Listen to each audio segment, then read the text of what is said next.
Muy buenas tardes a todos. Le quiero dar la bienvenida a esta nueva clase del Círculo Interreligioso de Amigos por la Paz y el Diálogo. En esta oportunidad vamos a estar hablando acerca del judaísmo y los conversos. Ya hemos estado teniendo varias clases magistrales donde hemos tocado varios puntos, donde hemos tenido una buena participación de cada uno de ustedes. Y en esta clase esperamos también tener esa gran participación que hemos estado teniendo, que ha sido un éxito, que se ha estado compartiendo en las redes sociales, en los diferentes muros de líderes y comunidades e iglesias. Por lo tanto, estamos muy agradecidos con ustedes. En esta oportunidad tenemos dos invitados, que para mí es un honor y es un orgullo estar en esta clase con ellos, que es como Jorge Tachauer y Álvaro Vicuña. Además de esto, quiero comentarles que Jorge Tachauer es profesor autodidacta de judaísmo y Álvaro es judío observante. Por lo tanto, contamos con dos personas dentro del mundo del judaísmo. Por lo tanto, vamos a estar despejando acerca de las dudas del judaísmo y la conversión y además de Dios dentro del judaísmo. Le voy a dar el pase a ellos para que se presenten, para que puedan conocerlo de una forma muy breve, para que así continuemos con las clases que tenemos preparadas para el día de hoy. Buenas noches, don Jorge, ¿cómo está? Buenas noches, Davis. Me da mucho gusto estar aquí y participar. Por razones técnicas me pueden solamente escuchar y no ver. Yo los veo y los escucho. Es un gusto estar aquí. Gracias. Gracias por la invitación. Muchas gracias, don Jorge. Es un placer contar con su presencia en esta noche. Álvaro, bienvenido a esta clase magistral. Gracias, David. Te agradezco la oportunidad que da el círculo interreligioso de poder hablar, compartir y poder escuchar a los demás su visión y las inquietudes que tienen de nuestra religión judía. Muchas gracias, Álvaro. Como le he estado informando, el Círculo Interreligioso de Amigos por la Paz y el Diálogo nos ha tocado diferentes puntos, entre ellos el cristianismo, el judaísmo, la parte del Islam, también han tocado la parte espiritual, pero además de eso hemos tenido una gran receptividad porque hemos unido o hemos tratado de dar a conocer o de aclarar las dudas que tenemos acerca de las otras creencias o de aquella persona que está a nuestro lado y que no sabemos cómo dirigirnos o tal vez qué creencia o qué fe profesa. Entonces, en esta noche, como ya le he comentado, el judaísmo y los conversos, que la primera charla va a ser con don Jorge, pero antes de eso, quiero informarles que puede compartir nuestro material, nuestra clase, a través de sus redes sociales, a través de sus amigos, de su contacto, ya que esta clase se está desarrollando a través de Facebook Live y a través del canal de YouTube. Por lo tanto, les invito a que se acerquen a nuestras redes, allí le dan compartir y nosotros gustosamente le vamos a agradecer sobre la expansión de este material. Entonces, don Jorge, esperamos que toque este punto del judaísmo y los conversos, sí. Así que le damos el espacio para que nos explique todas las dudas o todo este gran tema que ha estado levantándose durante estos últimos tiempos. Bueno, muchas gracias. Espero que me escuchen bien. ¿Me escuchan bien? Sí, le escuchamos muy bien, don amigo Jorge. Perfecto. Bueno, la conversión en el judaísmo y los conversos viene desde tiempos muy, muy pretéritos. Primero hay que hacer un muy breve análisis histórico. Podemos pasearnos, si queremos abordar el tema, debemos considerar que el tema de los conversos es sinónimo al de los prosélitos. Hay literatura usando los dos términos, proselitismo y conversión. En hebreo la palabra ger, que significa extraño, extranjero, para un no judío, después de la conversión pasa a ser considerado un judío como cualquier otro y no recibe un nombre o trato distinto. Más adelante veremos qué dice el Talmud al respecto.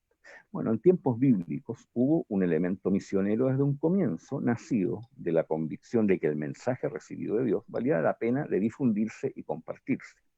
No obstante, aquellos que no hicieron suyo el mensaje no eran considerados malvados si su comportamiento era aceptable. El judaísmo no tiene la pretensión de ser la religión para todos y la solución la panacea. hay gente buena que puede también llegar al mundo por venir, y para eso están las leyes noágicas o noaquidas, que son 7, y que cualquiera persona que las cumpla y viva de acuerdo a ellas también es una persona bondadosa, buena para el judaísmo, sin que sea judío. Las 7 leyes noágidas son: no adorarás ídolos, no matarás, no robarás, no cometerás adulterio, no blasfemarás, no comerás un miembro de un animal vivo, establecerás tribunales para juzgar desavenencias. Una persona que vive de acuerdo a esas normas es una persona piadosa que no tiene por qué ser judío para llegar al mundo por venir. Ahora, en el periodo helenístico, la victoria de los macabeos dio estímulo al sentido misionero del judaísmo entre los griegos y entre los pueblos donde habían llegado los judíos. Recordemos que en este periodo del helenismo nació la diáspora, es decir, la dispersión por el mundo, principalmente en torno al Mediterráneo, pero también en otras partes. En el periodo talmúdico, en los siglos del 3 al 5 de la era común, se mantuvo este espíritu y además se incorporaron muchas personas muy sinceras y muy valiosas. En la Edad Media, aunque la actitud de los rabinos y de los sabios siguió siendo la misma, tanto en la tierra de Israel como en la dispersión, una gran declinación en la cantidad de conversos. Pero esto se debió fundamentalmente a las crecientes y grandes restricciones que tenían las comunidades judías para vivir. Se restringían los lugares de residencia, no podían tener, por ejemplo, tierras. La mayoría de las profesiones no las podían ejercer, tenían que vivir en barrios determinados que se transformaron en guetos, etcétera, etcétera, por lo cual incluso si hubieran querido hacer proselitismo, no lo hubieran podido porque vivían completamente o mayormente separados del resto de la población de las ciudades, y además tenían tantos problemas que primeramente tenían que solucionar dichos problemas. Ahora, en la edad moderna, con la concesión de los derechos civiles a los judíos europeos, nominalmente al menos, hubo algunas conversiones al judaísmo. Al contrario, hubo también un naciente interés de estudiarlo por eruditos y por universidades. Se fundaron las primeras cátedras de judaísmo y también aparecieron algunos grupos de estudiosos judíos que trataron de modernizarlo en cuanto a su estudio, las ciencias del judaísmo que se conocen. Paralelamente, al tener derechos civiles, pero ser igualmente discriminados por la sociedad gentil, los judíos trataron se convertían al cristianismo principalmente, y como lo dijo Heine, la conversión era el pasaporte a la sociedad. No siempre resultó. Y ahora en la época contemporánea, como ven, hemos hecho un viaje por el tiempo, pero absolutamente rápido, porque ese no es el tema principal. En la época contemporánea, en los años post Primera Guerra Mundial, hubo un enorme antisemitismo parecido al que existe hoy día, para que estamos en cuenta. Y hubo olas de conversiones en algunos países de Europa Central, Hungría, Alemania misma, Austria, etc., lo que no los liberó de ser considerados judíos raciales cuando llegó el hitlerismo y sus aliados. De hecho, como curiosidad, en el gueto de Varsovia funcionaba una iglesia católica para conversos, que igualmente los habían llevado como si hubieran sido judíos practicantes. A mí, en lo personal, lo que me llama mucho la atención es la gran cantidad de personas que en los últimos 20 años, digamos, le ha interesado estudiar judaísmo mucho más que antes, y que le ha interesado convertirse. Personas de distintas culturas, de distintos medios sociales se han acercado al judaísmo por interés, nacido de distintas fuentes, y algunos incluso se han convertido. Ahora llegamos al tema principal. El tema principal que tiene que ver con la conversión misma. Desde ya puedo señalarles, antes de entrar al detalle, que a Abraham y Sara se les considera los primeros judíos. Ellos salieron de Ur, en Mesopotamia, y siguiendo la voz de Dios, empezaron a comportarse como judíos. Es decir, desde los padres fundadores en el judaísmo, los conversos han tenido una importante participación, muy importante. Después tenemos, por ejemplo, el caso de José. José, la historia de José con sus hermanos, ustedes la conocen. José fue a Egipto, después cuando empezó a interpretar los sueños mejoró su situación, Finalmente, según el mismo texto bíblico, se casó con Asnat, la hija de Potifar, y de ahí nacieron Efraín y Menashe, padres de 2 tribus judías. Ahí son hijos de una mujer que no era siquiera judía. La Midrash, es decir, las tradiciones de los rabinos, dicen que se pudo haber convertido, etc. Bueno, eso no está claro. El mismo caso de Moisés, cuya esposa no era judía, era Tzípora, hija de Yetro, el padre de los moabitas, el juez de los sacerdotes de los moabitas, y además el padre de los drusos actuales, Yetro. Y llegamos al libro de Ruth, que tradicionalmente se lee en Shavuot, que es la fiesta de la entrega de la Torá en el Sinaí, a través de Moisés, en que Ruth se convierte, decide seguir a su suegra, vivía en otro lado, en Moab, decidió seguir a su suegra y se convirtió al judaísmo, y 10 generaciones después de su descendencia nació el rey David. Y 10 generaciones después del rey David debería nacer el Mashiach, según la tradición. También el rey Salomón nació de la unión entre David y Bathsheba, que era de origen hitita. Además, Salomón tuvo esposas no hebreas también por motivos políticos. Rabbi Akiva, que es un importante rabino postbíblico, era hijo de converso. Los Kohanim, es decir, descendientes de sacerdotes, tenían y tienen algunas restricciones para casarse. Por ejemplo, no pueden casarse con mujeres no vírgenes ni con conversas, pero todos los demás judíos tienen derecho a casarse con quien quieran, si cumple la norma, que no hay incesto, que no son personas casadas, etcétera, etcétera, como cualquier otro. Y ahora venimos acá. Ahora, ¿por qué se convierte la gente? Cuando alguien llega a un Beit Din, a un tribunal rabínico, o antes de eso ante un rabino, con la intención de convertirse, tiene que, generalmente los rabinos le ponen muchas cortapisas. ¿Por qué? Porque debe asegurarse de que las intenciones del futuro converso son sanas, son por convicción y no buscando ventajas. Y también, por otra parte, el futuro converso tiene que estar muy consciente que el ser judío ha tenido a través de la historia, ha significado muchas discriminaciones, muchas molestias en la mayoría de los casos. Hay opiniones muy laudatorias en el Midrash en torno a los conversos. Por ejemplo, en el Talmud, tome 2, una que dice: el santo, bendito sea él, ama sobremanera a los prosélitos. Debemos nosotros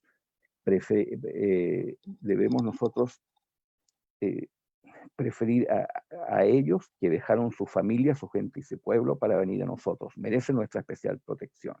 Y en otra parte encontré: el santo, bendito sea su nombre, exilió a Israel entre las naciones para que los prosélitos pudieran unirse a ella.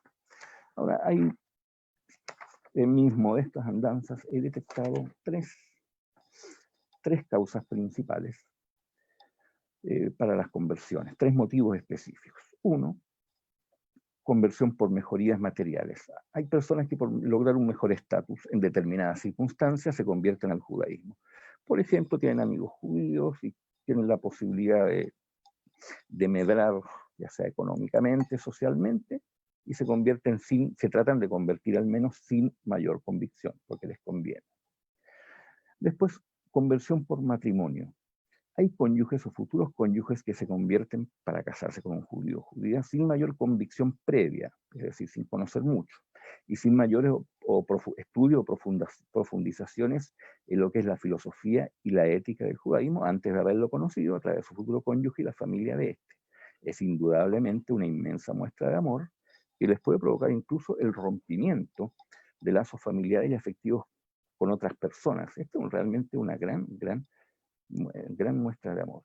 Y tercero, que no se contrapone con la anterior, la conversión por matrimonio, es la conversión por convicción. Hay personas que muchas veces, sin mayores lazos con el judaísmo, solamente con el tenue lazo de un apellido familiar que suena judío, que deciden abordar el estudio sistemático y concienzudo de la historia, la ética, la filosofía, las costumbres, la tradición, etcétera, etcétera, del judaísmo. ¿Bien? Esto significa mucho tiempo, gastos y también a veces sacrificar ciertos lazos familiares o de amistad. Quienes conscientemente y también razonada y emocionalmente adoptan el judaísmo como forma de vida, saben que es un camino con muchos deberes y esfuerzos. Depende de ellos el mantener su alegría con tanto esfuerzo y deber, y también con eventuales desventajas en el medio social y laboral en que se mueven. Nadie tiene derecho a juzgarlos a ellos por qué motivos se han convertido ni nada, solo nos cabe recibirlos y darles nuestro apoyo lo más que podamos. Ahora, en el proceso de conversión misma hay 4 o 5 pasos. Uno es demostrar el sano deseo de hacerlo, de convertirse sin fines secundarios, por convicción. Esto los rabinos con los quienes conversan primero lo tratan de detectar. Después, estudiar y estudiar mucho. En algunas comunidades puede ser 1 año, en otras pueden ser 2 años, con la exigencia además de participar en las actividades comunitarias, en las festividades, en la vida social de la comunidad. Para el judaísmo, el sentido comunitario es muy importante y además muy atractivo para quienes no lo son. Después deben presentarse en un Beit Din, es decir, ante un tribunal rabínico formado por 3 rabinos o por 1 o 2 rabinos y una persona entendida, para constatar convicción y no conveniencia, y también ver si tiene los conocimientos básicos y ojalá sólidos para educarse el converso, y también la disposición a, si está formando un hogar, educar en el judaísmo a sus hijos. Después de aprobado todo esto, que puede ser también un tiempo relativamente largo, viene la tevilá, que es un baño ritual en algún lugar donde hay agua que corre y que debe cumplir ciertas características, y eso después viene la bendición y la conversión propiamente tal. En el caso de los varones, debería haber el Brit Milá, que es la circuncisión. Eso en líneas generales y sin intención ni deseo de alargarme más. Ahora, a los que les pueda interesar este tema, les sugiero que como primera aproximación lean el libro de Ruth, donde hay 2 enseñanzas fundamentales. El libro de Ruth es bastante corto, tiene 6 o 7 capítulos no más. Tiene uno, el ejemplo de un inmenso amor al pueblo judío, canalizado a través de la suegra. Tradicionalmente las suegras tienen mala fama, pero en este caso la quiere mucho. Había 2 nueras viudas, y la mujer viuda quería volverse la suegra de Ruth quería volver a Eretz Israel, y le dijo a sus nueras que se quedaran ahí. Una de ellas dijo que sí se quedaba, en cambio Ruth le dijo que no, que donde tú vayas, yo iré. Ese es un episodio muy hermoso. Y 2, está el hecho que un converso puede llegar a lo más alto en la vida espiritual y material del pueblo judío, como yo les dije. De Ruth desciende el rey David. Y como corolario, las leyes del Sinaí, las enseñanzas y deberes de la Torá, son para el pueblo judío y para la humanidad también. Las enseñanzas que tiene el judaísmo, que emanan, por ejemplo, en el caso de la conversión, simplemente tratan de hacer a una persona mejor de lo que es. Muchas gracias, amigos. Creo que es todo en esta primera parte. Gracias. Hola, muchas gracias, don Jorge, por esta explicación sobre el judaísmo y la conversión. Se habló de la historia de los patriarcas y también de la historia de Ruth, que está en el libro de Ruth. Creo que siempre el judaísmo ha estado bien abierto a la conversión, o ciertamente los conversos han hecho parte de la historia del pueblo judío. No sé si me puede hablar un poco con respecto a ese punto, ya que según la historia, Ruth ciertamente sí llevó un papel muy importante dentro de la genealogía del rey David. Sí, sí, así es. Ruth es un personaje muy importante, porque de ahí deriva el rey David. Ella, al regresar, se casó con un viudo y fue la tatarabuela del rey David. Ahora, entre los conversos, por ejemplo, no les mencioné a Ónkelos, que era un ciudadano romano converso al judaísmo, y sus comentarios del Pentateuco, del Humash, los 5 primeros libros de la Biblia, aparecen en muchas, si no todas, las ediciones de esta, incluyendo ediciones contemporáneas de la Biblia hebrea. Y él era un romano convertido al judaísmo, pero de corazón. Ahora, el caso de Ruth era además uno de sus acercamientos que tuvo ya en tierra de Israel fue, ella era una mujer pobre. Entonces en el judaísmo existe una norma que en el judaísmo de esa época, cuando el pueblo era principalmente agrícola, que en las fincas, las parcelas donde se cosechaba trigo, por decir, lo que iba cayendo, lo que no caía en el saco, en el lugar donde se ponían, lo que iba quedando a un lado, eso no se recogía y quedaba para los pobres, para los huérfanos y las viudas. Y Ruth se alimentaba de eso, y eso probablemente aumentó aún más su interés por el judaísmo. Y por ahí conoció después a su futuro marido. Entonces, ya que hemos escuchado un poco la historia de Ruth y a aquellas personas que desean hacer una conversión genuina, se les recomienda estudiar o analizar la historia de Ruth. Tengo por acá una pregunta muy personal que sería, ¿por qué entonces Ruth es considerada como un ejemplo de una conversión sincera? Bueno, porque ya antes de llegar a la tierra de Israel y de convertirse, en algún momento desde que salió de la tierra de Moab y se convirtió quizás en Eretz Israel, pasó un tiempo. Ella tuvo tiempo para conocer una vida familiar en Moab con su marido israelita y con su suegra, y después en la tierra de Israel, por lo cual se puede entender que ella conoció personas buenas. Por cierto, en el pueblo de Israel siempre también ha habido personas malas, como en todos los grupos humanos, pero probablemente prevalecen la gente buena, y eso admiró e interesó más aún a Ruth. Por lo cual se supone que, se ve que la conversión de Ruth fue sincera, y además así ha sido considerada a través de la historia del judaísmo. Nadie ha puesto en duda las convicciones de ella, porque podría haberse quedado tranquilamente en Moab, con sus familiares, sus amigos, en el entorno que más confianza le daba, y adorando sus dioses. Era más cómodo, era su zona de confort, como se dice ahora. Pero prefirió salir y seguir a su suegra, a quien amaba mucho. Esa es una gran muestra de sinceridad. También hemos escuchado de que ciertamente cuando el pueblo de Israel salió de Egipto, todos sabemos la historia de que llegó hasta el monte Sinaí, que fue donde se dejó de convertir en pueblo, en una nación como tal, dejó de pasar a ser la 12 tribu y se convirtió como nación. Pero también hemos escuchado que salieron entre los judíos personas que no eran directamente del linaje de Jacob, de Israel o de las 12 tribus. ¿Es eso cierto? Sí, así es. Junto con Moshe y el grueso del pueblo que salió, estaba harto de la esclavitud. Después, recordemos que antes vinieron las plagas para convencer u obligar al faraón para que los dejara salir.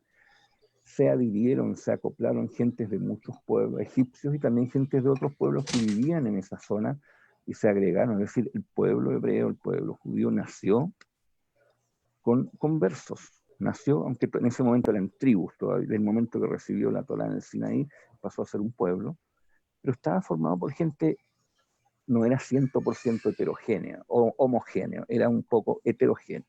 Había gente de otras tribus. Gracias, don Jorge, de verdad, por esta excelente clase, esta excelente explicación sobre el judaísmo y los conversos. Al final de la charla vamos a tener nuestra sección de preguntas y respuestas, que esperamos contar con su presencia para poder aclarar las dudas de algunas de las personas que hagan llegar sus preguntas. Por cierto, muchas gracias. Gracias a usted, amigo Jorge. Vamos a continuar con Álvaro. Álvaro es un judío practicante, observante. Él nos va a estar hablando sobre Dios y el judaísmo. Ya tocamos el punto de la conversión, o el punto del judío y la conversión. Entonces ahora es necesario saber acerca de Dios dentro del judaísmo, aunque también tenemos que entender que para ser converso al judaísmo tenemos que aceptar, tal cual como dijo Ruth, tu Dios será mi Dios y tu pueblo será mi pueblo. Pero ¿qué Dios? ¿Cuál Dios? Entonces, Álvaro, te doy la bienvenida en esta noche a esta clase para que nos explique un poco con respecto a eso, aunque creo que ciertamente va ligado. Primero, vimos la historia de Ruth, Ruth como un ejemplo de conversión sincera, y más que Ruth dice, tu Dios será mi Dios. Entonces, Álvaro, esperemos que nos explique un poco acerca de este tema. Gracias, David.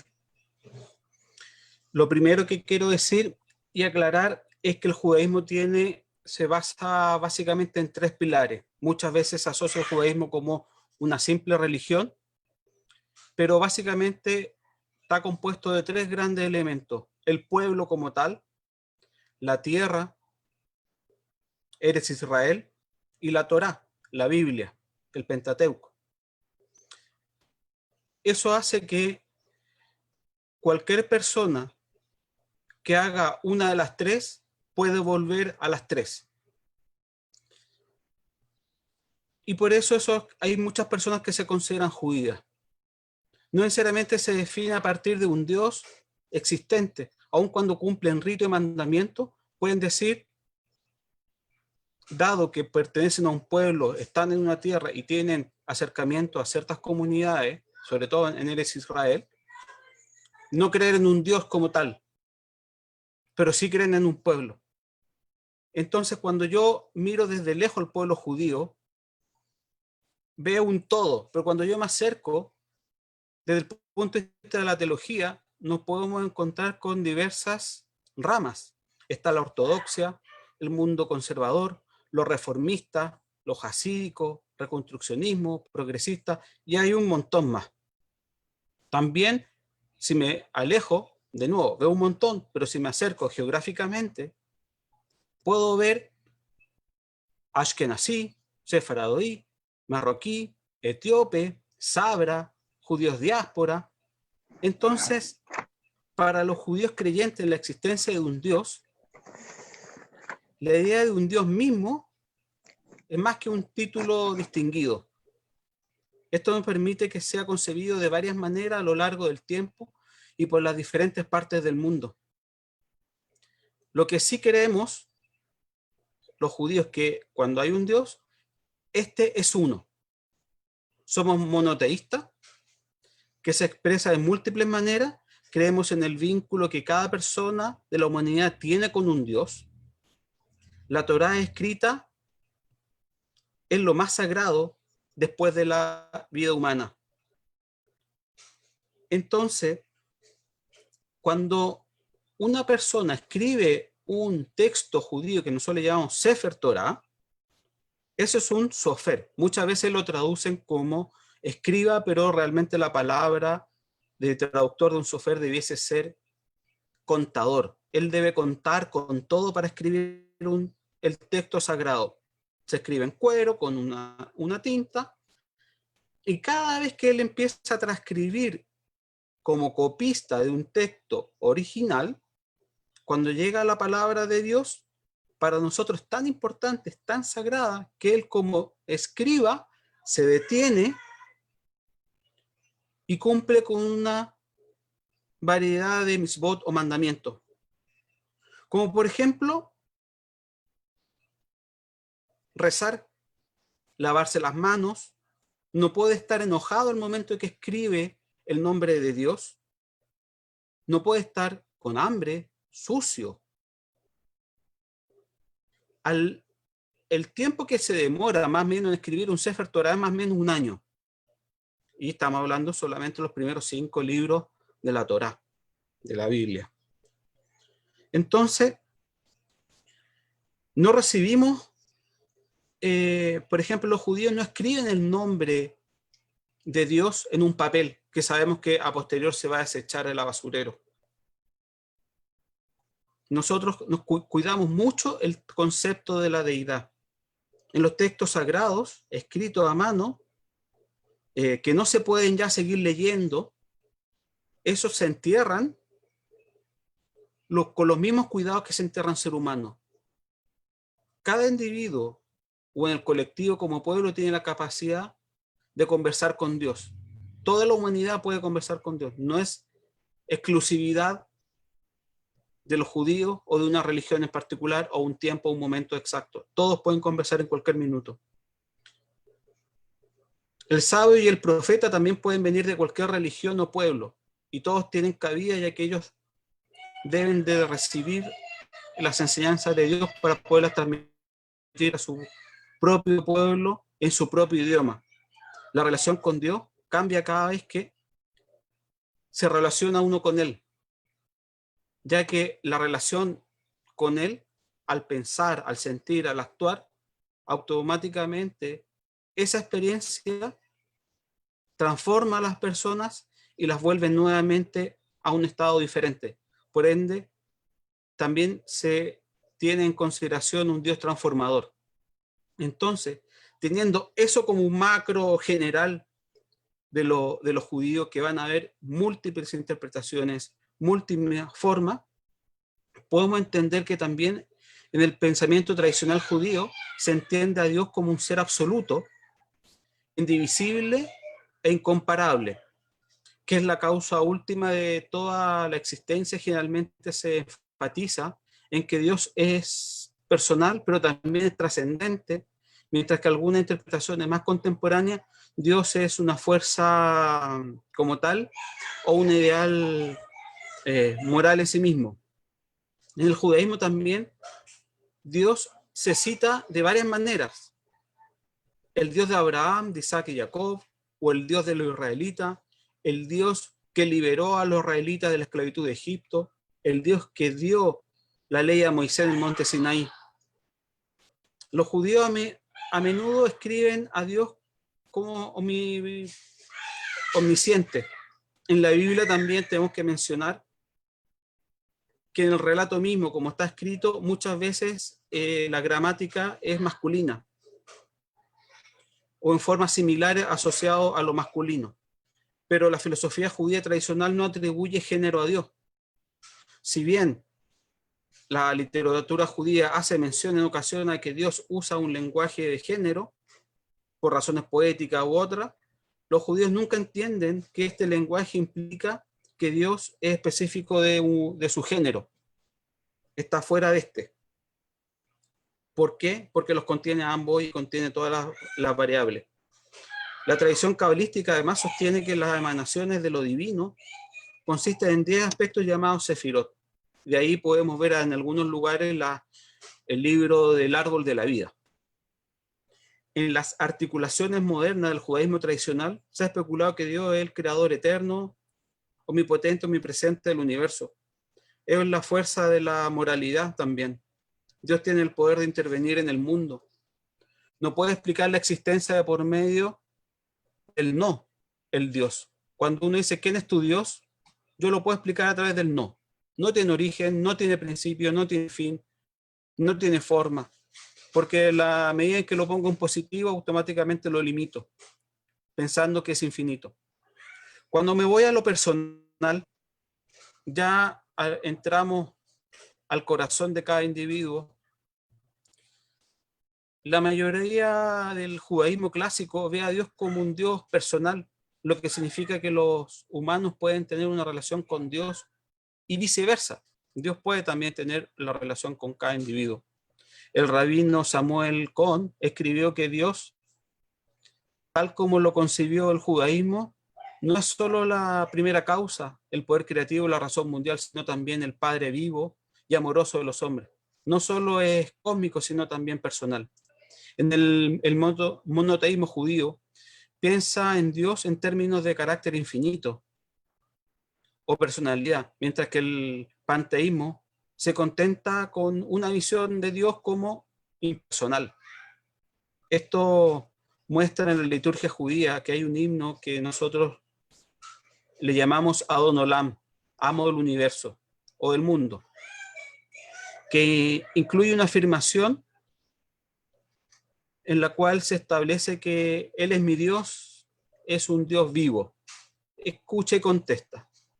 Entonces, cuando entramos ya en esa dimensión, que hay múltiples interpretaciones del judaísmo, los judíos cuando te acercas, hay múltiples formas de verlo todo, también empezamos a ver, partir por la palabra Dios. ¿qué entiende un judío por Dios? Entendiendo que los judíos no tenemos un vocablo sonoro del nombre de Dios, ya que si decimos algo en relación a esto, deja de ser Dios. Los nombres de Dios han sido una fuente de controversia entre los eruditos de la Santa Biblia. Algunos han erguido la diversidad como prueba de que la Torá es una obra de varios autores, como es la corriente de la crítica bíblica, mientras que otros declaran que los diferentes aspectos de Dios tienen diferentes nombres, dependiendo del papel que Dios representa en el contexto en el cual se hace referencia en los aspectos específicos que quieren acentuar. Por ejemplo, van a encontrar que algunos judíos hablan de Dios como la Shejinah, pero si yo lo traduzco al español es solamente la presencia de Dios o su manifestación en un sustantivo femenino. Si yo hablo de Adonai, estoy diciendo solamente mi Señor o mi amo. Cuando un judío dice Adonai Tsebaot, se refiere a Adonai de los ejércitos. Betel, la casa de Dios. El Shalom, Dios de paz. El Shaddai, que puede. Elohim, dioses. Kadosh Baruj Hu, el santo bendito sea. Hashem, el nombre. Y algunos solamente lo llaman por sus letras por las cuales se escribe, que a veces algunos amigos nuestros le llaman Jehová, y solamente una latización de las letras hebreas.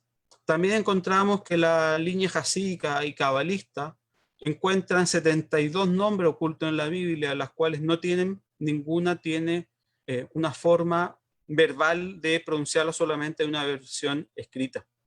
Y ahí nos encontramos con que existen muchas diferencias de cómo se convive con esta existencia de este Dios. Quería partir con un judío, Levi Ben Gersonid, que es de la Edad Media, donde él argumentó en la Edad Media que Dios conoce la opción abierta para cada individuo, pero dado que existe el libre albedrío, pero ese Dios que él concebía en la Edad Media no conocía las opciones que un individuo finalmente iba a tomar, pero sí sabía todas las opciones. Después dice Abraham Daud, creía que Dios no era omnisciente ni omnipotente con respecto a la acción humana. Con respecto a todo el resto, no discutía, pero con respecto a esto decía que ante el hombre, Dios no lo sabe todo. Es una visión diferente. Después, cuando venimos ya más al siglo XX y entramos con Mordejai Kaplan, que es una de las grandes personalidades judías del siglo XX, decía que cada judío podía expresar su propio judaísmo por medio de pertenecer, practicar y creer. El pertenecer es la parte más común de identificarse como judío, al ser parte como miembro de organizaciones comunitarias. El practicar se demuestra especialmente en el observar los mandamientos y las costumbres, como es el carácter de las fiestas judías, el comer en forma correcta, que nosotros le llamamos kosher, que es apto.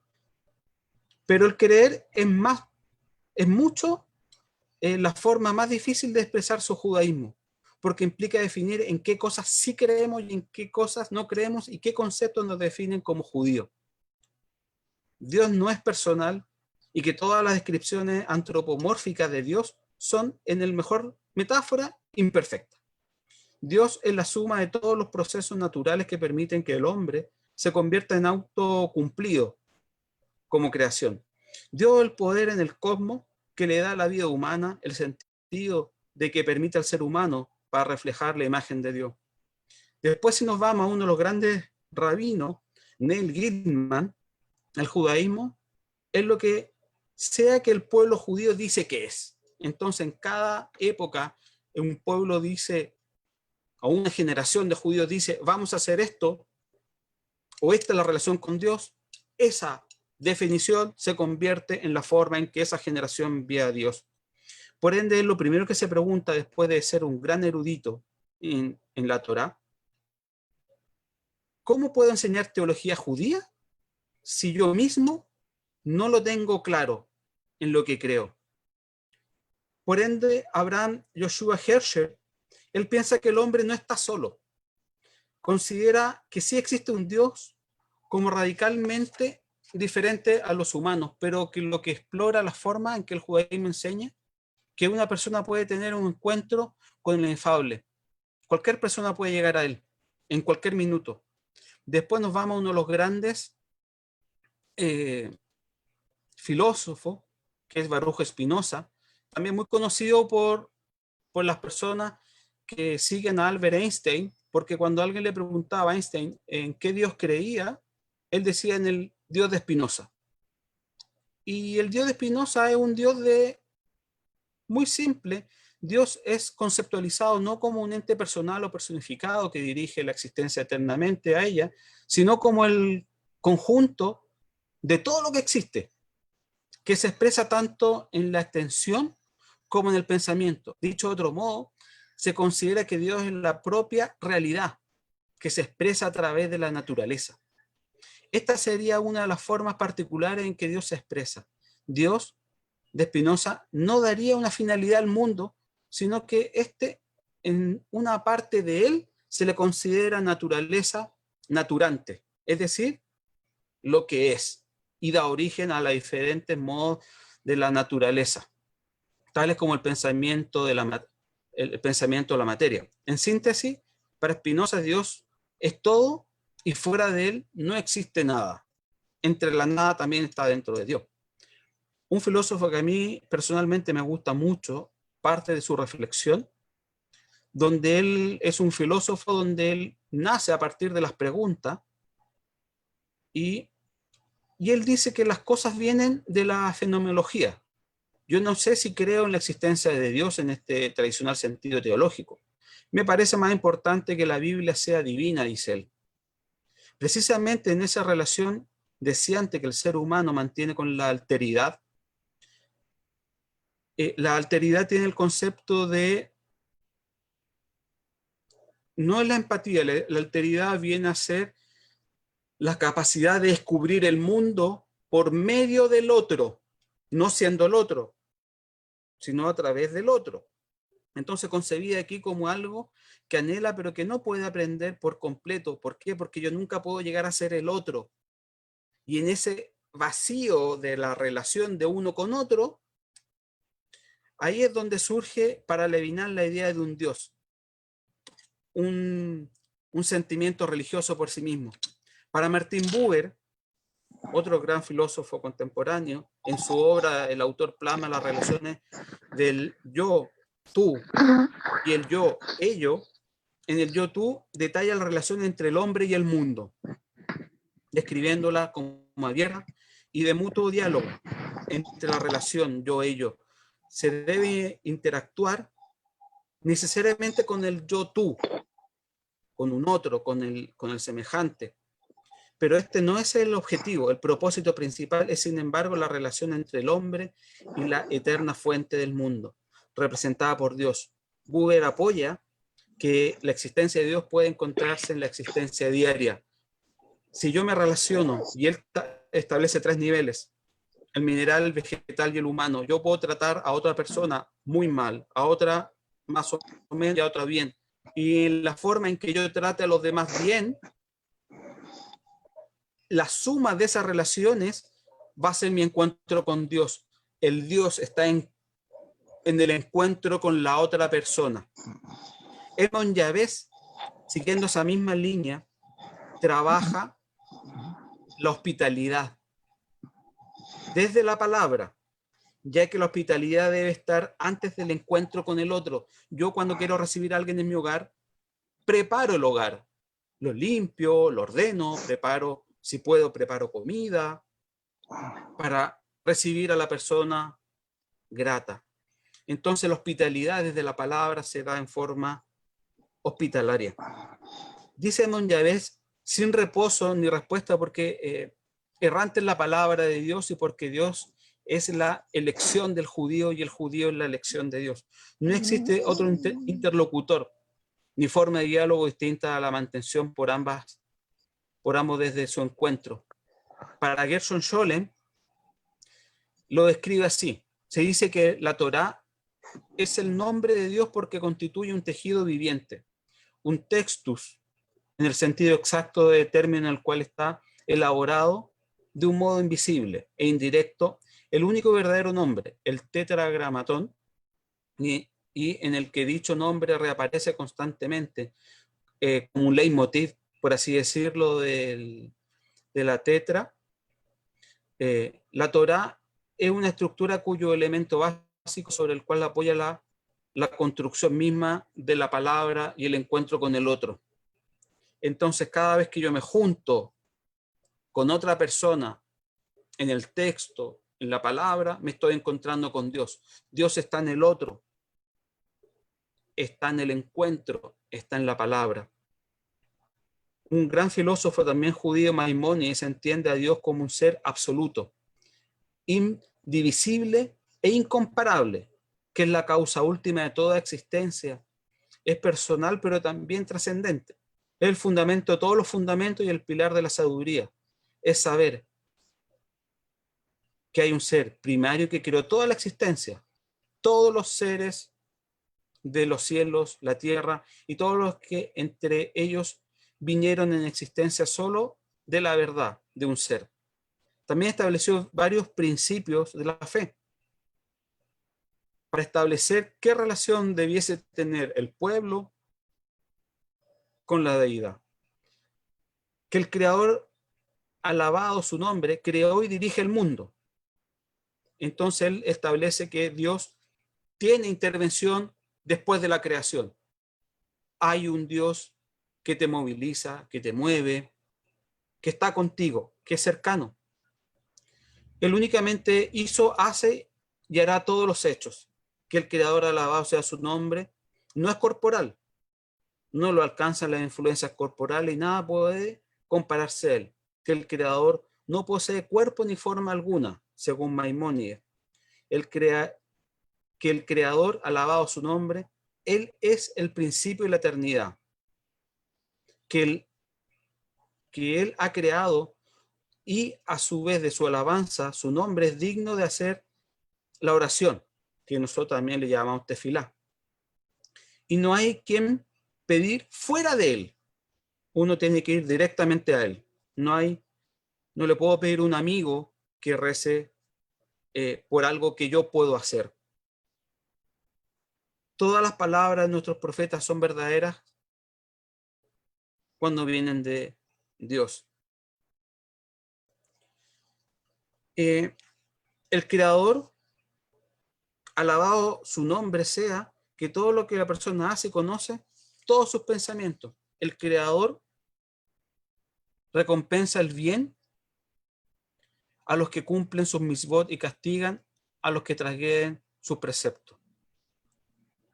Hay un concepto también que a mí me gusta mucho y con esto vamos terminando, con Leo Trepp. Leo Trepp fue un rabino que lamentablemente estuvo en el proceso de la Shoah, que además estuvo en la noche de los cristales rotos, Kristallnacht.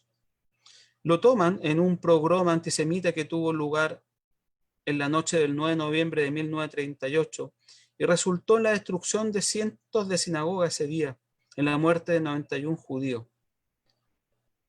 Trepp tuvo la suerte ese día de solamente ser arrestado y puesto en un campo de concentración donde estuvo recluido con unos 30.000 judíos que fueron arrestados y retenidos en campos de prisioneros y exterminio nazi a raíz de la detención y muerte judío.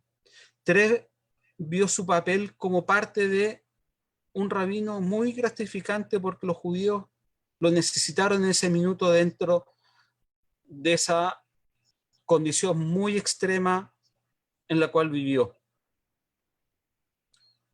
Recordó que los reclusos fueron llamados en un minuto a uno de los campos de concentración a las 4 de la mañana, viendo las torres de vigilancia tripuladas con soldados con ametralladores que dijeron: todos ustedes son los restos de la humanidad. y les decían que no tenían por qué vivir ninguno de ellos. Y él en ese instante pensó que hasta ahí nomás llegaba porque estaban preparando la muerte. Entonces él se pone a hablar con Dios en forma personal, individual, y le dijo a Dios que estaba preparado para morir, pero se sintió abrumado por la sensación de que Dios estaba con él en ese instante, con todo lo que vivía, el hambre, el ver muerte por doquier, humanos uno contra otro haciéndose barbaridades. Sé que Dios estaba allí, en el campo de concentración junto con él. Fue el peor lugar para estar con Dios, pero él consideró que por eso mismo fue el mejor lugar para estar con Dios. Cuando un judío reza y tiene en mente que Dios sufre junto a él por lo que está pasando, pero él logra rezar y puede lograr la tranquilidad de un mundo mejor, entonces la súplica que eleva para sí se transforma, por así decirlo, en una súplica por Dios mismo, llegando a ser más noble cuando la hacemos en plural.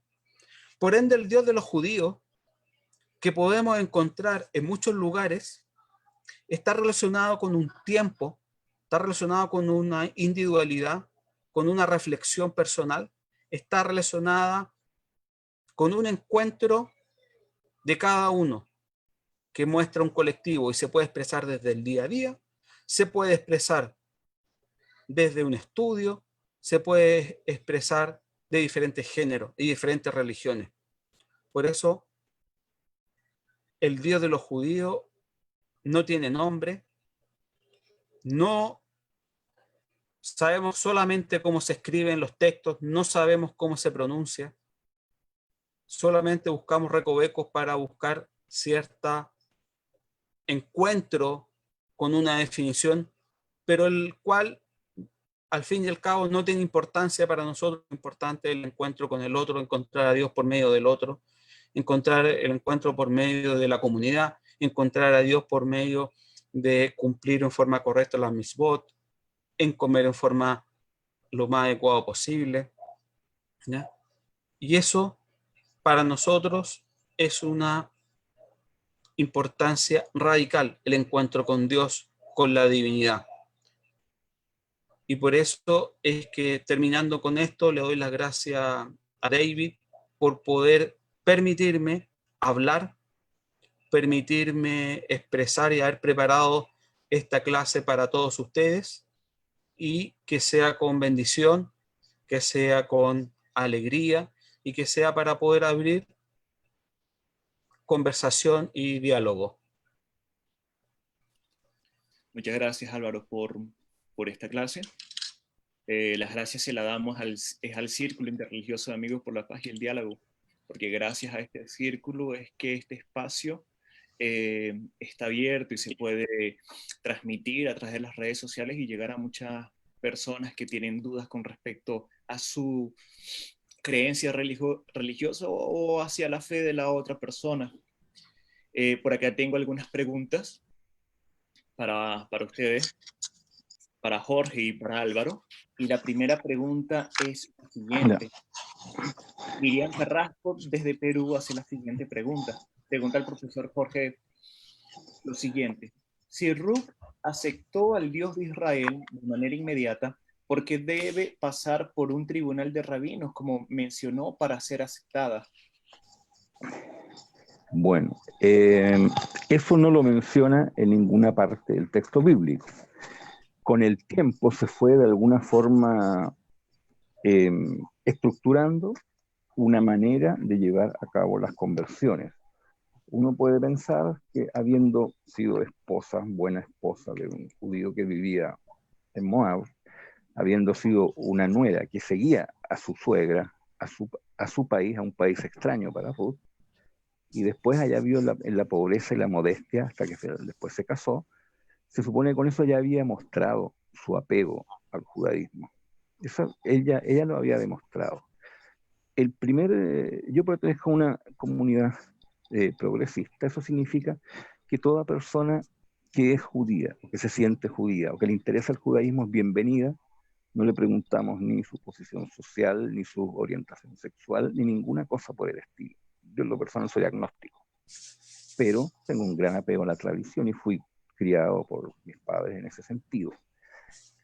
Por cierto, con el tiempo hubo que hacer algunas exigencias para las personas que querían convertirse, que quieren convertirse, porque si no, se corría y se corre el peligro de tener personas que son judíos de nombre solamente, pero nada más, sin practicarlo.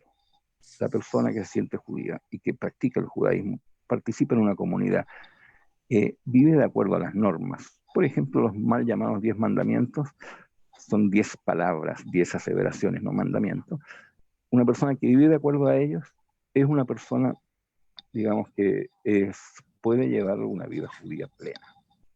Ahora, si quiere convertirse, ya formar parte, pasar a integrar de manera formal la comunidad, por supuesto, debe pasar por una etapa de estudio, una etapa de preguntas, de autopreguntarse y después de consultar con un rabino, con una persona que sabe más del asunto, y finalmente presentarse en un Beit Din, en un tribunal rabínico. Probablemente en los primeros siglos, ya ocurrida la dispersión, todavía no existía eso, pero con el tiempo seguramente existió. De hecho, hay pruebas.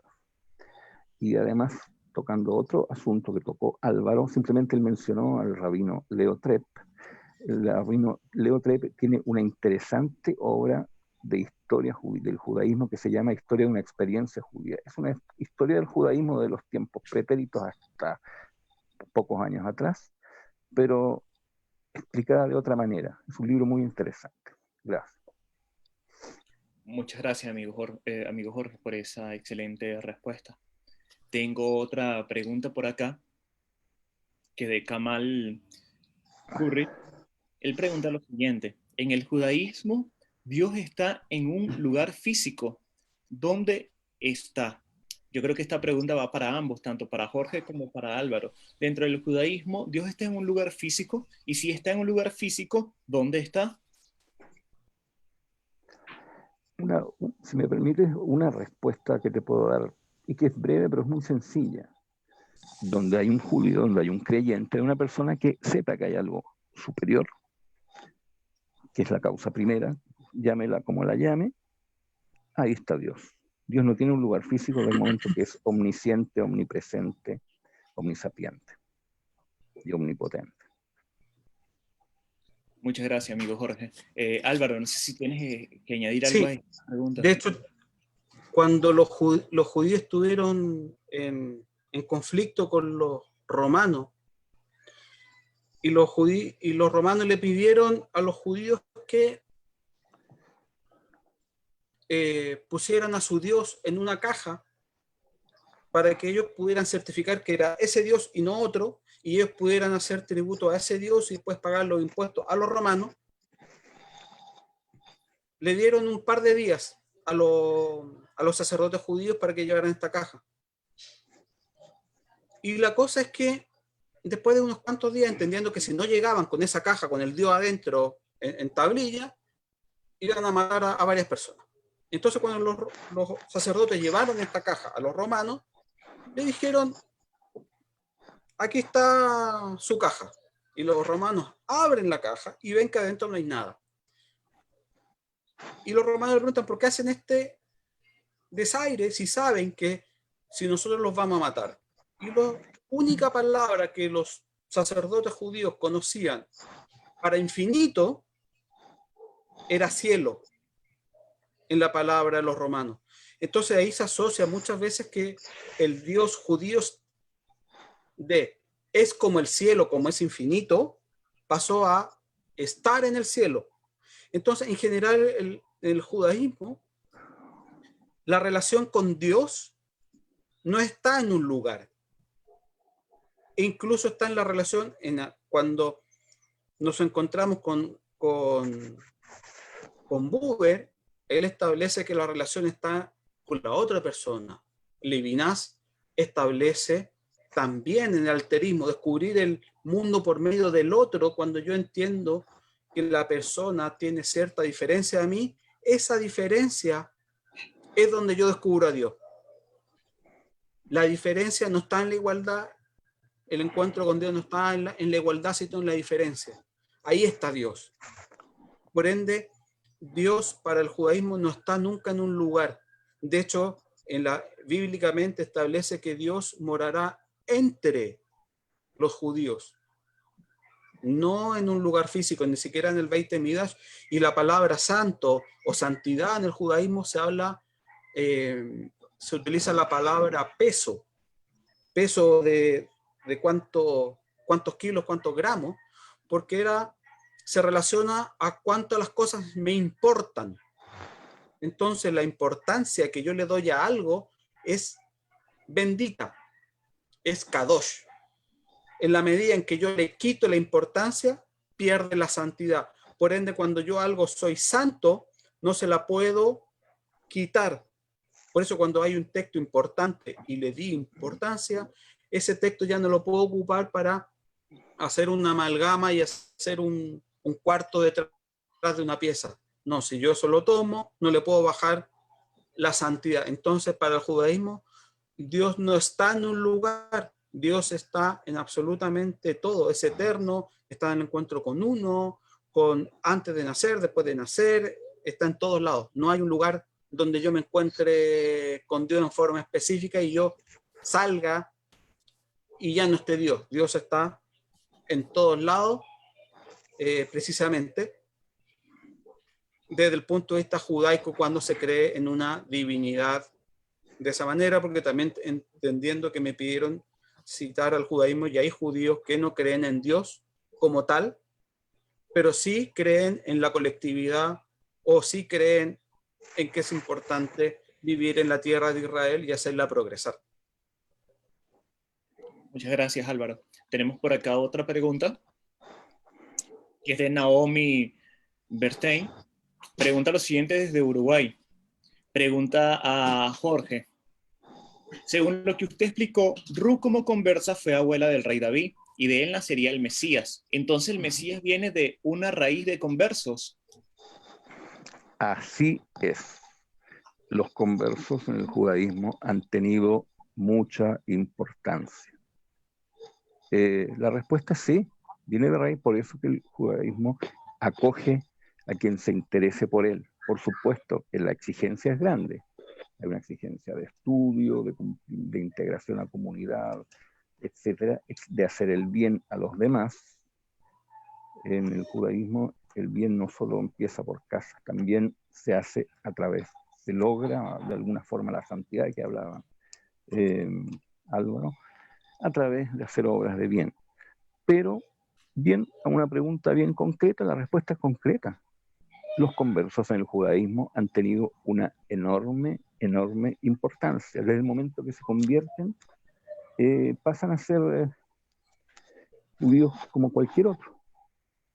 Pero si analizamos sus orígenes, los conversos han tenido gran importancia. De hecho, en el Talmud se menciona que a los conversos son como recién nacidos, es decir, son judíos nuevos, pero con todos los derechos y todas las obligaciones, por supuesto. Eso es. Gracias, amigo Jorge. Una vez escuché igualmente que cuando una persona hace conversión al judaísmo, no se le dice converso, sino que automáticamente es judío. ¿Es así de cierto? Así es. De hecho, no se debe, si no me equivoco, entre las 613 mandamientos que recopiló Maimónides, en alguno de los negativos, dice que no se debe hacer mofa, en otras palabras, ni mofa, ni recordarle a los conversos su origen. Si se han convertido, son parte del pueblo y punto. Muchas gracias, amigo Jorge. Por acá tenemos otra pregunta de Cristian Cabello desde Colombia. Pregunta lo siguiente. Pregunta a ambos, a Jorge y a Álvaro. La pregunta dice, he estado mirando atento la clase y me parece muy interesante. Acá conozco personas que se convirtieron al judaísmo, pero lo más increíble es que eran iglesias cristianas. mucha gente dejó de un día a otro de creer en Jesús. Esas personas debieron obligatoriamente circuncidarse y dejar de creer en el cristianismo para ser judíos. Se puede ser judío y creer en Cristo a la vez. Muchas gracias, con todo respeto. Bien, ¿hablo yo? Sí. Bien, Sí, Jorge. también, gracias, con todo respeto, aquellos que siguen creyendo en Jesús y se dicen judíos son cristianos. Para nosotros son iglesias evangélicas, los llamados mesiánicos, que son evangélicos. Para el judaísmo el Mesías no ha llegado, no va a ser en parte hombre, en parte Dios, ni nada, con todo respeto, no quiero ahondar sobre eso, ni ser irrespetuoso, pero esos son cristianos, son iglesias evangélicas probablemente, o de otra índole, pero evidentemente esa gente no ha pasado por un tribunal rabínico, probablemente conocen la Biblia en parte, pero más allá de eso no, lo que no quita que puedan ser personas bien intencionadas y personas correctas. Muchas Sí. gracias, Jorge. Álvaro. Es justamente la gracia del judaísmo es el libre pensamiento y la relación que uno tiene con Dios en forma directa sin ningún intermediario. Y todos los seres humanos son importantes. Tú salvas a un ser humano y salvas a toda la humanidad. Pero ningún ser humano tiene un grado de divinidad más allá que la que uno mismo tiene. Y por eso hay que respetar absolutamente a todos, al niño, al anciano, al extranjero, a la viuda, al deficiente o al gran dirigente comunal. Todos tienen respeto. Entonces, una persona que se convierte al judaísmo, lo primero que tiene que hacer es convertirse mentalmente, de que se tiene que parar en su libre pensamiento, y eso es muy difícil. Que es lo que parte diciendo en algunos textos Kaplan, que habla de que cómo yo voy a enseñar si no sé en qué creo. Entonces, cuando yo tengo creencias o dogmas, hay que votarlas y tener relación directamente con Dios. Entonces, como bien dice Jorge, respetando todos los caminos, porque todos los caminos son de cada uno. Yo no me meto en los caminos, pero para mí como judío, el camino es pararme en mis pies y tener una relación en forma directa con Dios sin intermediario. Muchas gracias, Álvaro. Por acá tengo otra pregunta de Ismail Sorani. Ella dice algo muy importante. Ella dice: hola, soy musulmán. Y lo bonito de este círculo es eso, de que, claro, yo he estado en todas las clases, he estado en clase de cristianismo, he estado en clase de islam, y lo bonito de esto es que han escrito personas de diferentes creencias, y lo hacen con todo respeto, lo hacen con el debido respeto para aprender o para aclarar aquellas dudas que ellos tienen. Por eso, a través de este canal le doy las gracias a todos por participar, y le mando un saludo muy especial a Ismail Sorani, está en Córdoba. Un saludo muy especial para ti. Pregunta lo siguiente: hola, soy un musulmán de Córdoba. Con mucho respeto sigo muchas clases de esta página. Mi pregunta es para Álvaro. El Dios hebreo no tiene un nombre, ¿verdad? Entonces, ¿qué significa para ustedes las letras Y o Y, W, H, W? Muchas gracias. La paz sea con ustedes. Bueno, básicamente esas palabras o esas letras hebreas es el nombre de Dios, pero el único que lo conoció, según los cuentos judíos, es Moisés. Nadie más las conoció. Por ende, para nosotros hoy, Yud, Het, Bat, Hei, que son las 4 letras, y de ahí nacen muchas corrientes después de filosóficas y corrientes trascendentales. Para nosotros hoy esas 4 letras es el nombre de Dios, es sagrado, pero no tiene ni pronunciación y no sabemos cómo suenan. Una pregunta, Álvaro. David. Dígame, amigo Jorge. Ya, quería complementar un poco todo lo que ha dicho Álvaro, y es que esas letras, el Yud Hei Vav Hei, lo que se llama el tetragramatón, como llaman los griegos, eh, la confusión que se deriva a algunas personas es que el hebreo, el idioma hebreo se escribe sin vocales. Por lo tanto, se perdió muchas pronunciaciones de muchos nombres, se perdió hace muchos siglos, es decir, cuando se canonizó, se fijó la Biblia. Más o menos a comienzos o a mediados del siglo XIX, algunos eruditos cristianos, pero estudiosos de la Biblia, profundamente estudiosos, llegaron a la conclusión que agregándole ciertas vocales, podría ser la pronunciación del nombre, y de ahí nace Jehová, el nombre, pero tiene tantas posibilidades de que sea exacto como que sea inexacto. En realidad, el único, como bien decía, que conocía el nombre, como se pronunciaba, era Moisés. Lo demás son elucubraciones. Muchas gracias, profesor Jorge y Álvaro. Tengo por acá la siguiente pregunta. La pregunta la hace el padre Gustavo Germán desde Buenos Aires. Su pregunta es la siguiente. Primero dice: saludos a todos los hermanos. Estoy sorprendido de las clases tan interesantes que tienen cada semana y admiro este espacio de diálogo.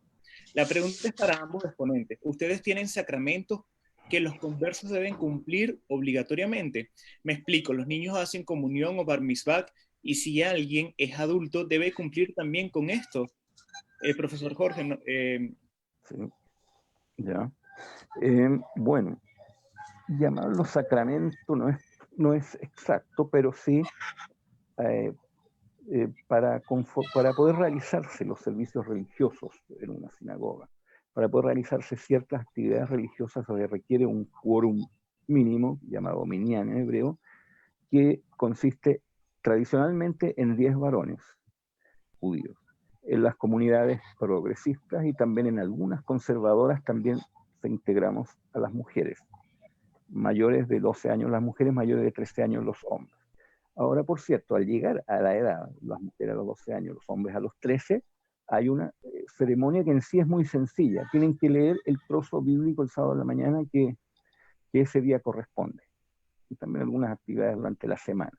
Ahora, eso requiere una preparación bastante larga porque en muchos casos se trata de uno de los vínculos que suelen mantener las familias no religiosas, el que sus hijos e hijas hagan el bar o bat mitzvah, que significa en el fondo hijo o hija del deber, hija del precepto. Se tienen que preparar porque, bueno, cada sábado del año se sabe exactamente cuál es el trozo bíblico del Pentateuco que se va a leer, y requiere prepararse, entenderlo, leerlo, y después de leerlo en la sinagoga, el joven o la joven suelen dar una explicación sobre el sentido más profundo de este. No lo llamaría sacramento, pero sí una etapa importante. Ahora, por cierto, también los adultos que se convierten suelen hacer también su bar mitzvah, su confirmación, llamémosla, en algún momento en su conversión o quizás un poco más adelante. Algunos lo hacen incluso naciendo judíos, algunos lo hacen un poco antes de casarse. En lo particular, yo conozco a alguien que lo hizo la semana anterior a su matrimonio. Muchas gracias, profesor Jorge. Álvaro. Como decía Jorge, en el judaísmo las cosas tienen importancia en la medida que nosotros las hacemos importantes. El bar mitzvah o el bat, en el caso de las mujeres, está relacionada con que es un corte de un ciclo de la niñez a la adultez. Y de hecho, lo que corta eso, ¿por qué se elige esa edad? Porque era la edad donde los hombres en la antigüedad tenían la potestad de poseer y firmar contratos en forma personal y se hacían responsables. Y de hecho, por eso es que simbólicamente en el bar mitzvah, hoy es muy común que se le dé algo con un valor económico, para que la persona se haga cargo de ese valor económico. Y ella, la mujer igual, sobre todo a las mujeres. ¿Por qué? Porque se asocia que siempre la mujer, por muy correcta que esté socialmente, siempre se ve más desvalida. Por eso también que se les da dinero para que guarden una dote para su matrimonio futuro.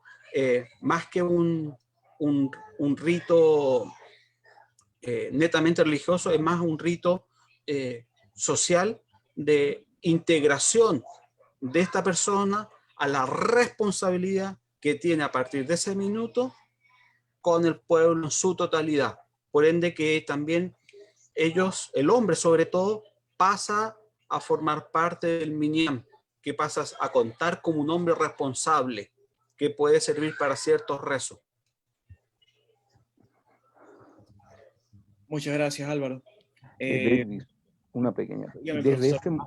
el momento del bar o bat mitzvah se supone que ya los padres no son responsables por los deberes y derechos del hijo, sino este debe responder ante Dios por las cosas buenas y especialmente por las cosas malas que haga. Interesante, profesor. Por acá tenemos otra pregunta de Kamal Curris.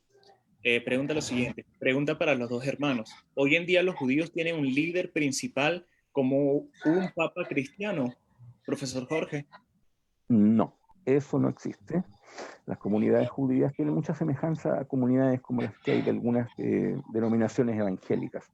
Es decir, son independientes, se unen a veces en torno a la línea, si son conservadores, ortodoxos, progresistas o reconstruccionistas, o también por cercanías físicas de una misma ciudad o de un mismo país.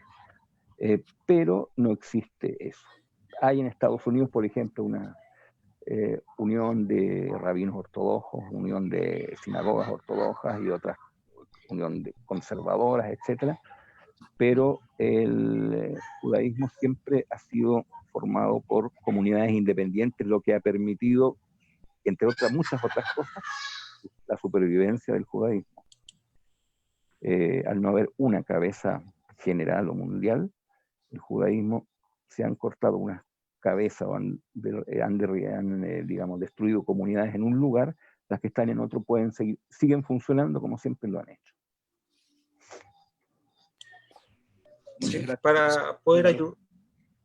Para poder ayudar a nuestro amigo desde allá, el judaísmo es, como pueblo, recibió la Torá completa. A todo el pueblo estuvo cuando recibió todos los mandamientos. Por ende, cada individuo tiene la relación con Dios y en la Biblia está la ley de cómo nos tenemos que relacionar. Por ende, en cada generación nos tenemos que sentir como que nosotros estuvimos en el monte Sinaí y nosotros salimos de Egipto y yo me relaciono con Dios. Por ende, esa estructura de responsabilidades que da una estructura hacia arriba, piramidal, en el judaísmo no existe. De hecho, la palabra rabino, la mejor traducción al español debiese ser abogado.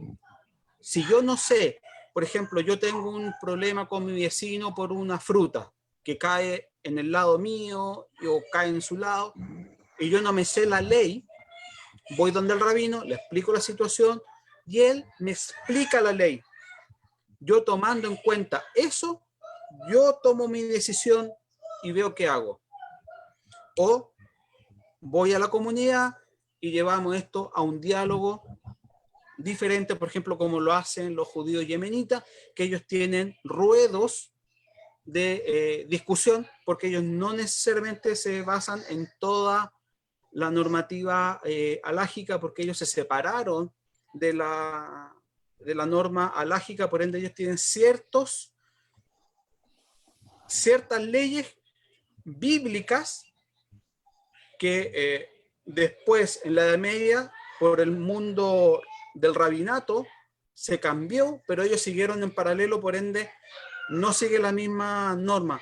Pero en el judaísmo no existe un representante de otro judío. Eso no es válido. Lo que sí en algún minuto se elige a alguien para que dirija comunidades para que no haya un caos, o se elige un rabino dentro de algo para que sea la voz cantante de un tema.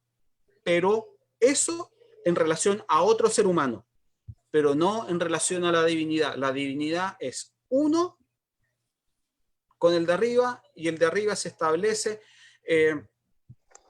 una relación entre seres humanos. Ahí yo encuentro la relación con Dios. Está en el encuentro con el otro judío, o en la otra persona, con el otro pueblo. Ahí está la relación en la divinidad misma.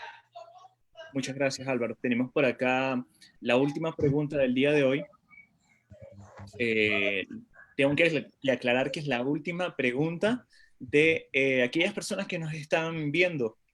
Pero tengo una última pregunta, que es mi pregunta personal, que la he tomado como dinámica para todos los exponentes que han estado en esta clase. Entonces vamos con la última pregunta que nos hicieron a través de nuestras redes sociales, y es de Gabriel González. Pregunta lo siguiente. Hola. Pregunta para ambos. Ustedes los judíos no tienen forma humana porque en las escrituras dice la mano de Dios, la boca de Dios, los ojos de Dios o la espalda de Dios. Siempre he tenido esa confusión. Profesor Jorge. Yo lo entiendo así. Es para explicar mejor, para que la gente pueda entender o pudiera entender ya en esa época antigua y a través del tiempo, ciertas cosas había que explicarle. Es decir, cuando alguien tiene que optar por determinada decisión, pongámosle, si viaja o no viaja a determinado lugar por algún motivo, y después toma una decisión que resulta ser buena, le fue bien, ¿qué dice cuando reza? Puede decir también, fue como si la mano de Dios me hubiera dado un empujoncito para ir. Ese es el sentido, más que nada. No se puede tomar literal. Ahora, cuando se analizan los textos bíblicos, tiene una interpretación literal, puede tener una interpretación literal, puede tener una interpretación de acuerdo al contexto, y también puede tener una interpretación mucho más profunda que requiere más estudio. Ahora, reitero, lo literal es lo aparente, lo sencillo. Yo diría que es una metáfora. Profesor Jorge, y en el caso de Moshe cuando estuvo en el monte Sinaí, que creo que Dios le pasó la espalda, o él pudo ver la espalda de Dios, desde ese punto de la Torá, ¿a qué se refiere? Bueno, ese era un momento más que importante, era absolutamente crucial. Se estaba entregando la ley, se estaba entregando lo esencial que todavía tiene vigencia hasta el día de hoy. También fue una manera de explicar que Moisés era un hombre que tenía cualidades y características muy por sobre el resto del pueblo. Ese es el sentido, a mi juicio. Muchas gracias, profesor. Álvaro. Sí. Hay que entender que el texto no dice, hay que entender lo primero, que el texto bíblico no dice absolutamente nada. Es un cuero donde se escribe. Entonces, cuando yo termino esa gráfica, puedo leer desde el hebreo negro sobre blanco o blanco sobre negro. Porque cuando yo tengo un texto bíblico real, que nosotros le llamamos la Torá, que es el Sefer Torá, el que se abre, un rollo, muchas veces el gran conocimiento del texto bíblico se da en unos espacios que no tienen escritura, están en blanco. De hecho, el texto, cuando Moisés, Moshe recibe las tablas de la ley, el texto, cuando uno lo ve escrito, hay dos espacios con forma de tabla. Si uno gira el texto, parecieran dos tablas de la ley. Entonces, cuando uno lo empieza a abrir y lo empieza a buscar esa parte del texto, yo lo leo por medio del vacío. La gráfica del vacío me da la información de qué es lo que está escrito. Entonces, y también cada letra representa un número. Cada cosa representa también una variable a analizar. Entonces, cuando yo hablo de la nuca, porque técnicamente la espalda lo que habló era la nuca de Dios. Entonces, también desde el punto de vista literal, que es muy buena pregunta, si Dios tiene nuca o mano fuerte cuando saca a los judíos de Egipto, o cuando tiene ira, si tiene atributo humano. Yo creo que eso se da en un contexto de, cuando lo lee en la primera capa, de poder empezar el primer acercamiento a un entendimiento.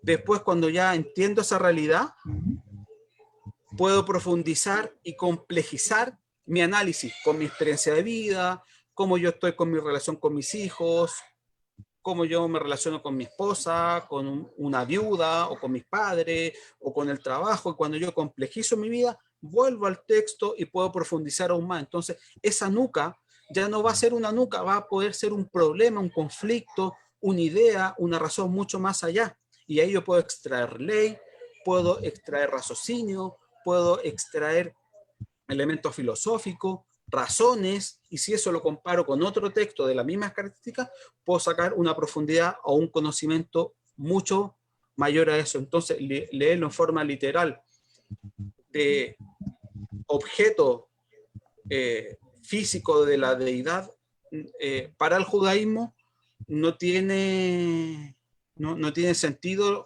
humanizar a la deidad. Los judíos no consideran a un Dios físico, por ende, por algo es que no podemos hacer imágenes, no podemos hacer escultura, no podemos hacer elementos que den una representatividad de una deidad. Y eso incluye también momentos. Por ejemplo, si yo durante el día, si digo, en la mañana Dios hizo tal cosa, y yo cada vez me levanto y repito físicamente ese rito representando la forma de Dios, eso pasa también a ser en el judaísmo un elemento que no es correcto, porque yo lo formalizo entendiendo que debiese ser algo más, que debiese entrar por la razón, por la experiencia, por la experiencia con el encuentro con el otro. Muchas gracias, Álvaro. También creo que es mi opinión personal, que tal vez cuando se dice estos puntos en la palabra, en la Biblia, en la Torá, creo que es para tratar de llevar una explicación a nuestro lado humano, como tratar de entender lo que en realidad estaba pasando, ya que si explicamos lo espiritual con palabras espirituales, creo que ningún ser humano podría entenderlo, porque hay cosas que no tienen palabras humanas que pudiéramos entender, como en el caso de una novela o un libro que se escribe en un determinado idioma, pero cuando se hace una traducción de este libro, de esta novela, ciertamente pierde la esencia, ya que hay palabras, se pueden encontrar con palabras que no existen en ese otro idioma. Entonces creo que lo mismo tiene que pasar con la Torá o con estos escritos, ya que es un libro espiritual, es un libro que fue dado por Dios en el Sinaí a Moshe, y él trató como que de utilizar palabras humanas para que nosotros pudiéramos entenderlo. No sé si estoy dentro de lo que ustedes explicaron. Ese puede ser el sentido. Tienes razón. Sí, lo que pasa es que la Biblia se puede, para los judíos, hay más de 11, en el primer estudio, cuando se estudian los seminarios rabinos, hay 7 niveles de profundidad del estudio de cada texto, pero algunos dicen que pueden llegar a haber hasta 11 niveles de profundidad, que puede ser el literal, después viene la gramática, después viene la comparación, la crítica, viene la moraleja, la fábula. Hay varios niveles, a la gematría, hay varios niveles de análisis del mismo texto. Entonces quedarse con una, incluso los textos dicen que cada texto, cada palabra, mínimo, tú puedes lograr 72 explicaciones. Entonces quedarse con una o con 2, estás quedando con 70 explicaciones fuera. Muchas gracias, Álvaro. Muchas gracias, Jorge. Tengo la última pregunta, que en este caso sí es mi pregunta personal, que la dejo de última. Y la pregunta es la siguiente, ya que nos encontramos en Chile. Una persona que esté dentro de Chile, que quiera hacer conversión, que tenga el deseo de una conversión genuina al judaísmo, ¿a dónde tienen que acercarse? ¿Con quién tiene que hablar? ¿Cuáles serían los pasos para esa persona? Profesor Jorge. Bueno, tú sabes mi mail, sabes mi teléfono, puedes dárselo. Yo pertenezco a una comunidad de determinada línea progresista, y también hay otras, hay muchas otras. Primero tiene que haber un acercamiento general y después, de alguna forma, irse por una u otra tendencia. primer acercamiento, el estudio, normalmente las clases que yo hago, por ejemplo, son absolutamente de tipo general, no son específicas de una u otra tendencia.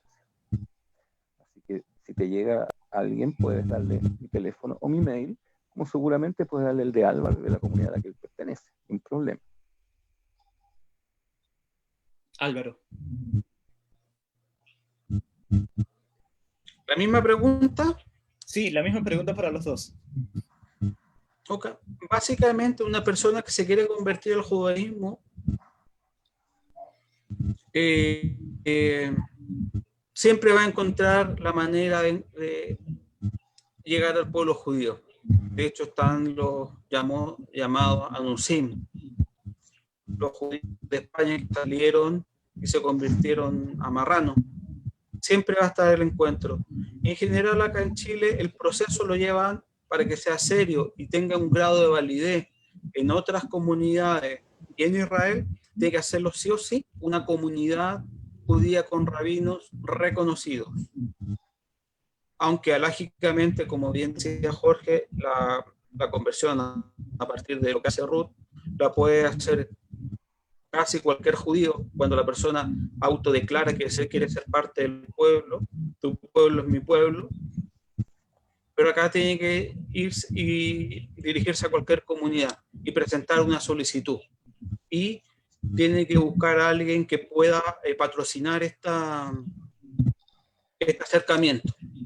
Y tiene que saber que las primeras veces lo van a rechazar porque es un proceso alágico. Muchas gracias, Álvaro. Muchas gracias, Jorge. Le doy muchas gracias. Dígame, profesor. No, cada comunidad tiene algunas especificidades en cuanto a la conversión. Ahora, el requerimiento principal es que haya sinceridad en el deseo de convertirse y esté motivado sanamente. Y una cosa curiosa, en el caso de los anusim, de los marranos españoles, que están volviendo muchos de ellos al judaísmo en España, el proceso no lo llaman, los rabinos no lo llaman conversión, lo llaman regreso, la teshuvá, porque entienden que ellos nunca dejaron de serlo, simplemente por las circunstancias tuvieron que ocultarlo. Gracias, ha sido un gusto estar con ustedes. Muchas gracias a ustedes, muchas gracias a don Jorge, muchas gracias a Álvaro. También una de las cosas que he escuchado últimamente para prepararme para esta charla es que ciertamente el pueblo judío, el pueblo de Israel y todos aquellos que iban a hacer conversión, ya que ya eran parte del pueblo judío, las almas de ellos estaban todos en el Sinaí en el momento cuando se recibió la Torá. Es para complementar esta clase magistral que tuvimos el día de hoy. Entonces quiero agradecer al profesor Jorge por haber participado. No sé si le damos las gracias al profesor Jorge por haber participado el día de hoy. Como Jorge lo ha comentado en varias oportunidades, él pertenece a una comunidad progresista que hemos tenido, ya es el segundo invitado de esta comunidad que lo hemos tenido acá en esta clase. La primera fue la Hassaní Esther Cohen. Le damos muchas gracias a Esther, a Jorge por haber participado, por haber sido parte de este círculo. Y un saludo a Álvaro también. Y a Álvaro también queremos agradecer por participar dentro de esta clase magistral. Sabemos que con el tiempo vamos a tener otra clase con ustedes, van a enseñarnos, nos van a explicar con respecto a otros temas, a otros puntos. Por lo tanto, muy agradecido de mi persona hacia ustedes, muy agradecido del Círculo Interreligioso de Amigos por la Paz y el Diálogo con ustedes, y yo sé que todos aquellos que hicieron parte de esta transmisión también están muy agradecidos con la presencia de ustedes. Le voy a dar un espacio para que se despidan de aquellas personas que están detrás de aquella red social o detrás de cámara. Entonces, Jorge, las últimas palabras para despedirnos. Bueno, un saludo a todos, estoy muy contento de haber participado, espero participar en el futuro y también participar como simple auditor de los acontecimientos y de los eventos que ustedes organizan. Un abrazo para todos. Muchas gracias, Jorge. Álvaro. Bueno, yo les quería